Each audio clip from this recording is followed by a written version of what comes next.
สบายดีสวัสดีพี่น้องทางฝั่งลาวและฝั่งไทยและพี่น้องที่อยู่ต่างแดนก็แล้วแต่พี่น้อง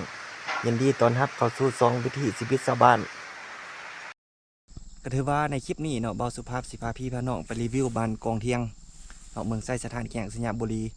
เป็นเมืองที่ว่าอยู่สูงที่สุดของแข่งสัญญาบุรีพี่น้องมันจะอยู่ยอดภูพุ่นเลยเนาะจังน้อยแล้วเบาสุภาพสิพาพี่พี่น้องขึ้นไปเยี่ยมชมหมู่บ้านที่ว่าสูงที่สุดก็คือหมู่บ้านกองเทียงพี่น้องเอ้ยขึ้นชื่อว่าเป็นบ้านกองเทียงเนาะเพราะว่าอยู่สูงจนในเงี้ยนคอเบิงคือกับแต่เป็นเทียงอะไรพี่น้องมันจะอยู่สูงเนาะถึงว่าสิเป็นอะไรแนวใดนั่นเนาะบ่าวสุภาพสิพาพี่พาน้องไปเยี่ยมส้มแล้วก็ไปเบิ้งนำกันนะพี่น้องเอ้ยเอาครับพร้อมแล้วก็ไปพี่น้องครับอาจยากมืดๆนิดนึงเด้อเพราะว่าขึ้นป่าขึ้นฝนเนาะในที่สุดบ่าวสุภาพก็มาฮอดหมู่บ้านของเทียงเป็นหมู่อีกหมู่บ้านนึงที่เป็นกับเมืองไทยที่บ้านเทียงสิงห์บุรี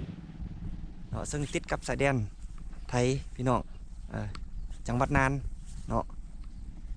อำเภอที่ว่าติดกันเมืองนี่ก็คือว่าเป็นอำเภอเฉลิมพระเกียรติประเทศไทยพี่น้องเอ้ยเป็นหมู่บ้านที่ว่าอยู่ยอดภูพี่น้องที่ว่าเป็นหมู่บ้านที่ว่าสูงที่สุดเนาะของเมืองไส้สถานเอาบ่าวสุภาพสิพาพี่พาน้องไปย่างเลาะเบิ้งพี่น้องเอ้ยบ่าวสุภาพสิพาพี่พาน้องไปย่างเลาะโซนลมพุ่นเนาะบ้านนี้มันจะมีอยู่2 โซนพี่น้องคือโซนเทิงแล้วก็โซนลมเนาะบ่าวสุภาพสิพาพี่พาน้องไปเยี่ยมชมหมู่บ้านเขาเจ้าเนาะไปเบิ่งกันพี่น้องเอ้ยนี่ยังสิว่าจ้องเมทัลเพิ่นโอ้เมทัลเพิ่นกำลังดังไฟเอาฟืนดังไฟพี่น้องเอ้ยอันนี้เป็นวิถีชีวิตชาวบ้านเนาะกำลังมาปุ๊บเขาโอ้กำลังลุกเปเข้ามาในไร่บอกเขาปีนี้นะ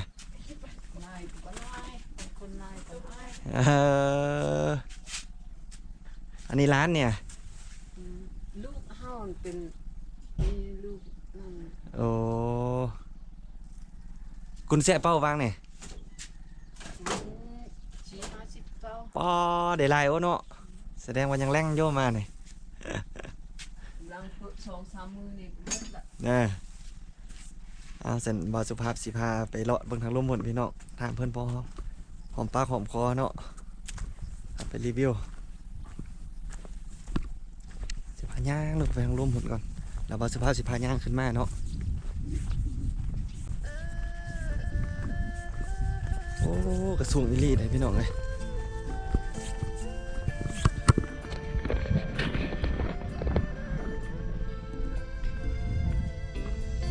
เด็กเขาเจ้าสิปล่อยแบบนี้เลยพี่น้องเลย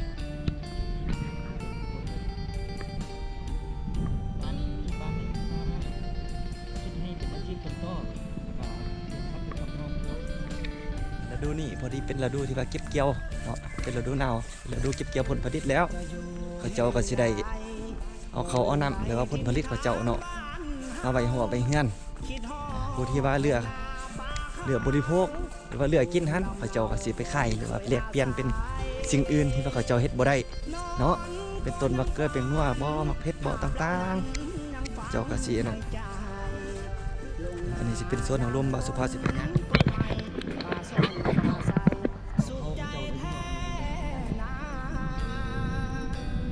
เขาเจ้าบ่าวสุภาพสิพาไปรีวิวให้เบิ่ง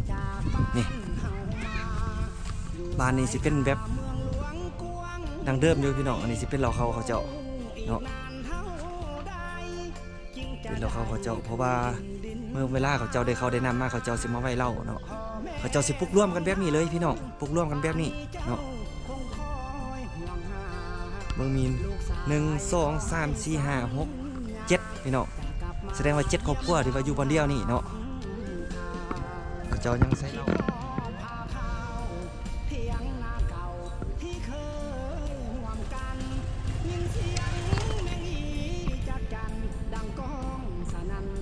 บ่สุภาพสิพายังรอ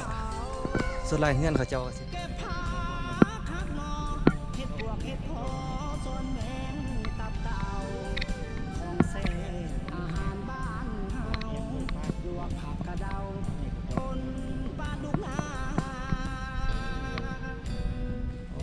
่สุภาพสิพาไป ขึ้นเลาะไปทางร่มหุ่นก่อนพี่น้องเลยไปทางร่มหุ่นนี่อันนี้เขาเจ้าสีใสแบบน้ำดินพี่น้องเลยเป็นระบบน้ำดินโอ้ไอ้เนี่ยแองเปียล่องโอ้มาล่องไอ้แป้อะไรมาล่องนะภาษาบาวสุภาพบอนี่สิเป็นภาษาท้องถิ่นพี่น้องเลยโอ้ผู้สาวไอ้พี่น้องไอ้กล่องน้ำลิ้นนี่สิเป็นแบบว่าระบบน้ำลิ้นหมายความว่าไหลจากบนต่ำหาบนสูงพี่น้องเลยหมู่บ้านนี่สิมีอยู่2จุดที่ว่าเขาใส่น้ำเนาะเขาจะใส่ร่วมกันแบบนี้เอาให้ผู้สาวซักผ้าห่มก่อนพี่น้องเขาเจ้าไอ้กล่องบาวสุภาพสิพาไปเลาะเบิ่งเฮือนบาวสุภาพสิพาพี่น้องไปเลาะเบิ่งหอเฮือนเขาเจ้าพี่น้องเลยโอ้ไอ้เดี๋ยวว่าผู้สาวก็ได้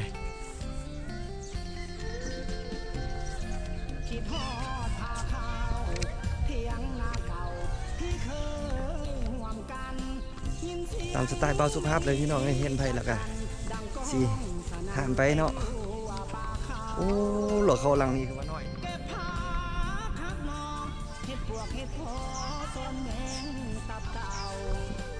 ได้อยู่ประมาณ5 เปาพี่น้องเลยหลอกเขาหลัง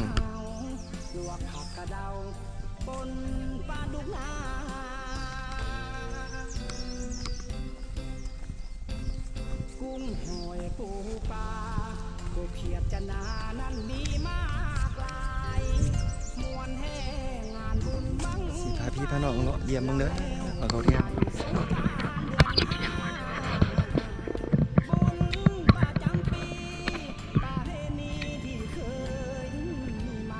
ถึงว่าเป็นปูนเป็นเฮเป็นไส้หรือว่าเป็นกระเบื้องต่างๆที่เขาเจาะเฮ็ดหอเฮ็ดเฮือนนี่เขาเจาะสินำออกจากตัวเมืองมาถือว่าห่างไกลพอสมควรพี่น้องประมาณ70 กิโลเมตรเนาะว่าต่างขึ้นผู้ต่างขึ้นด้อยมาเลยโอ้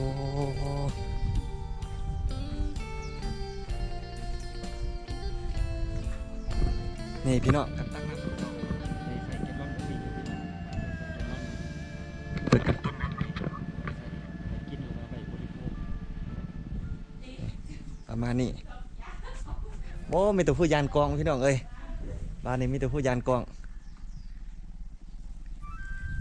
เนี่ยครับไปย่างเลาะกันตึ้มพี่น้อง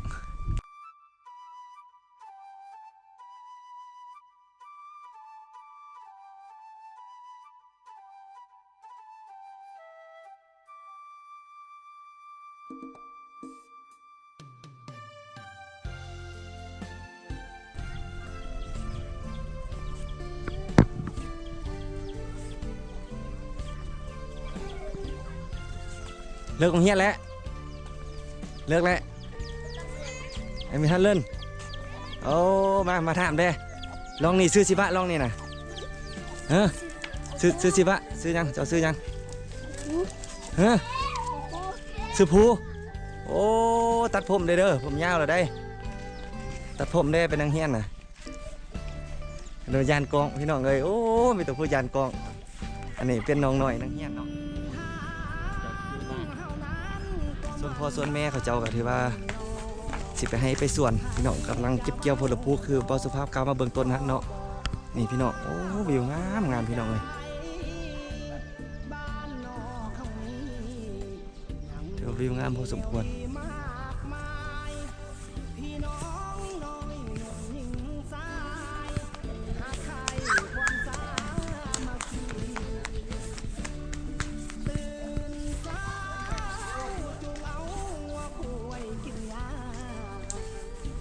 ไปยังสำรวจพลเมืองอ๋อมาทรงเบียกอยู่เมืองน่ะมาเลาะตั้งแวทาง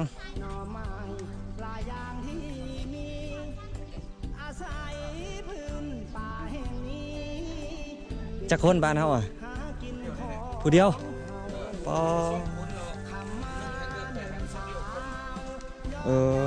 ไผก็ไปเสียวเดียวน่ะ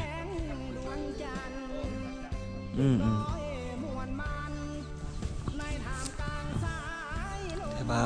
ตามถามเขาเจ้าคนว่ากำลังสำรวจพลเมืองพี่น้องเลยถือว่าฮอต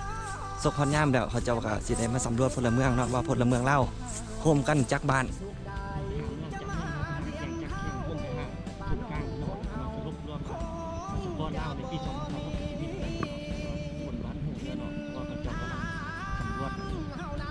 กดกล้าเบิ่งตัวจริงเนาะโดยอิงใส่ซัมมโนกว่าโอ้เงินหลังนี้ก็งามเลยพี่น้องส่วนไรเงินเขาเจ้าจะเป็นเงินคาร์บอนมาแล้วนะพี่น้องผู้ที่มีเงินใครเขาเจ้าก็สิเฮ็ดเงินดีผู้ที่ว่าบ่มีเงินใครมีงานน้อยนะบ่มีเฮ็ดงานก็สิได้นั่นเฮ็ดเท่าน้อยตามความสามารถถือว่าเคล็ดลุ่มนี่ถือว่าพอสุภาพพาพี่พาน้องย่างเลาะนี่เพียงสำนี้แล้วบ่สุภาพสิพาย่าง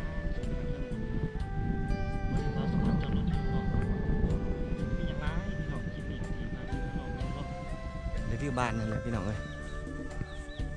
บ้านกองเที่ยงเป็นบ้านที่ว่าสูงที่สุด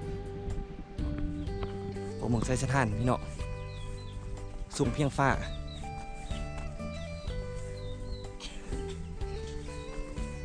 เริ่มพันเดโอ้อันนี้เล่นเด เสียงเนาะเราสุภาพถามมาเล่นเดหมายความว่าไปใส่พี่น้องไปใส่หรือว่าไปยังเนาะเป็นประโยคคำถามจะเป็นภาษาท้องถิ่นเป็นภาษาไปพี่น้องของเมืองนี่เพราะเมืองไซสถานเนี่ยเป็นเมืองที่ว่าส่วนพอไปลอยพี่น้องเอ้ยโอ้บางทางหายใจฟืดแล้ว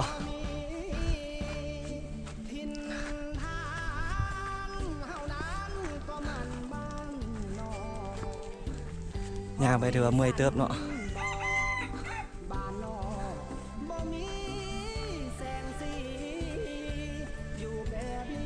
อันนี้สิเป็นภาพมุมสูงพี่น้อง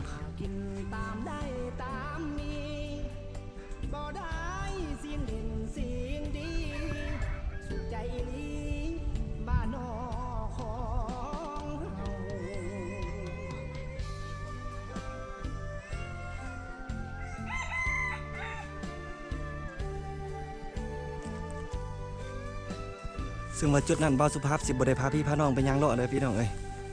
เขาบ่าวสุภาพสิพาพี่พาน้องย่างขึ้นไปทางเทิงนี่เนาะบ่าวสุภาพสิได้แต่ถ่ายภาพมุมสูงนี่ให้พี่ให้น้องได้เบิ่ง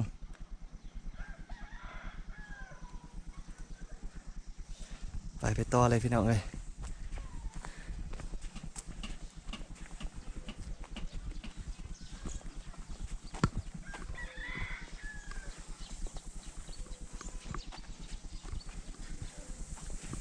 โอ้ทางก็ยุ่งยากสมควร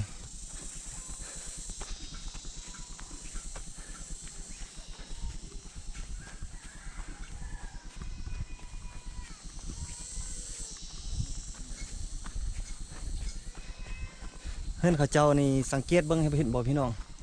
เขาเจ้าสิเฮ็ดต่ำเฮือนเฮ็ดนี่เนาะเพราะว่ามันอยู่สูงพี่น้องเอ้ยมันอยู่สูงหลายเพราะว่ายานลมพายุเข้ามาเนาะเพราะว่าลมพายุสิเข้า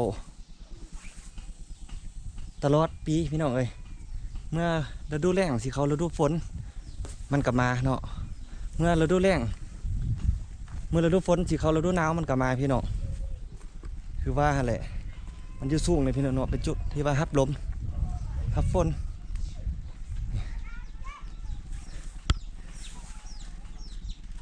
โอ้อยู่สูงสมควรพี่น้องเอ้ยอากาศถือว่าเย็นสบายพี่น้องเอ้ย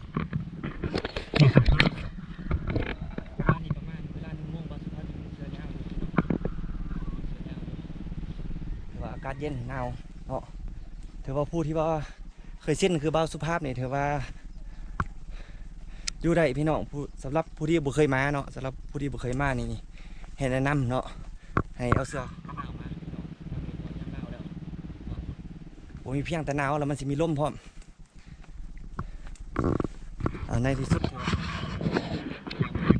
อดรถเป็นบ่าวสุภาพเซที่น้องสวิวเลยพี่น้องเด้อโอ้วิวงามๆเลยพี่น้องเฮ้ยบ้านนี่นะลองคนเดี๋ยวไปยูสุ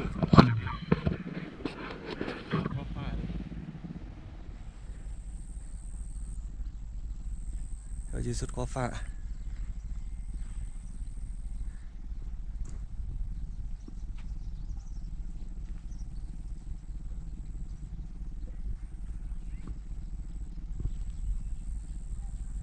ก็สิบ่มีหยังหลายเด้อพี่น้อง